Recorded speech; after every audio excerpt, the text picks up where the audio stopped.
You had one warm-up question today. I hope you at least tried to figure out how to calculate the average speed from the data that's on this graph. It's the same graph that we took a look at yesterday, but now we're asking something different about this graph. We're asking what is the average speed of the runner as they're running this race.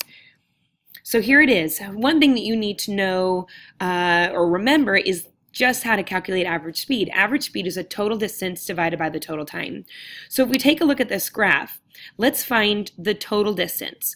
This is actually a lot easier than maybe some of you are even making it. To find the total distance, all you have to do is go to the end of your line, go over to your distance, and our total distance for this particular run is 280 meters.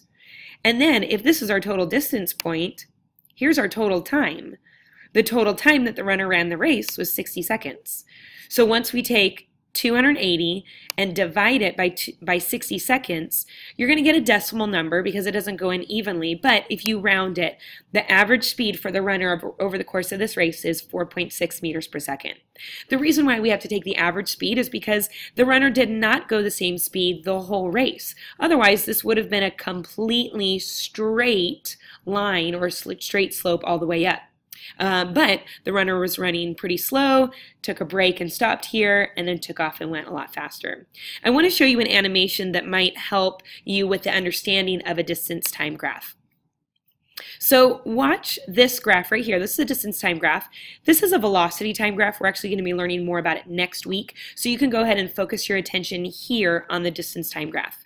When I hit go for this car, I'm not changing the velocity or the speed of the car. It's going a constant speed, so the distance, the slope, stays exactly the same. Now watch what happens to the car when I hit go, and the car is going, it's going a distance, but I speed it up. Notice how the line took a little bit of a curve.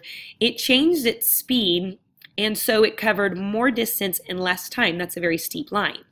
Watch what happens when I slow the car down. The car is going, but I slow it down, and when I stop it, look at that. Time keeps going, but the distance is not increasing. I want to show you that again. I'm going to start the car off a little faster this time. So the car is going pretty fast, pretty fast. I slow it down. Look at the slope of that line until finally it stops. So if a car is slowing down to stop, the line will start to curve until it flattens out and becomes a completely horizontal line. All right, let's get back to your work for today. If you turn to today's paper that you already glued in, there are several questions that you need to answer about the graph. And you can pause this in between each section.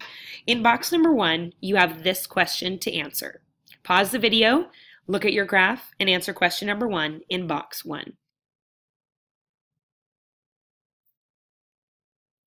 In box number 2, pause the video to answer this question. In box number 3, pause the video to answer this question about the graph that you glued into your paper. Box number 4, please answer this question about the graph.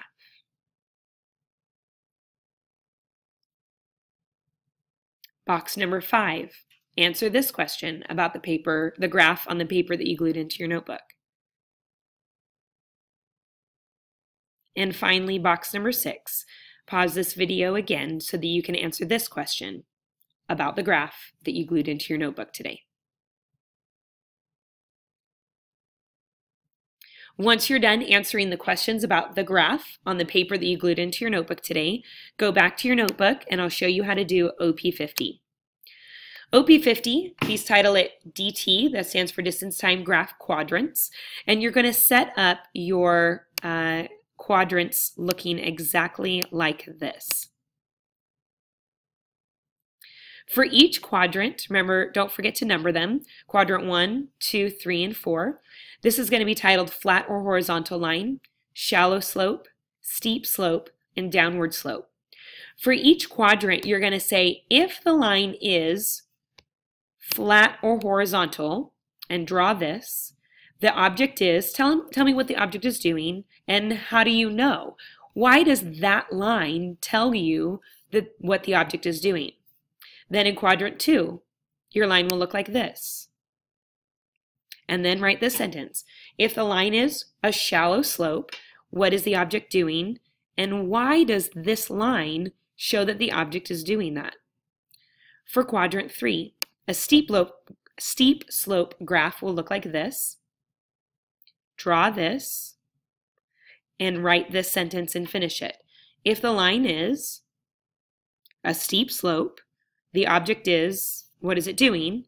And how do you know? How does this line describe what the object is doing? And then for the last quadrant, a downward slope looking like this. If the line looks like this, then what is the object doing? By the way, for this last quadrant, please use the clue that is on the whiteboard for you and tell me what the object is doing if it has a downward slope, and why does this line show that the object is doing that? So this is your homework and your work for today. Pause this video as many times as you need. Go back and watch it as many times as you need in order to complete the work.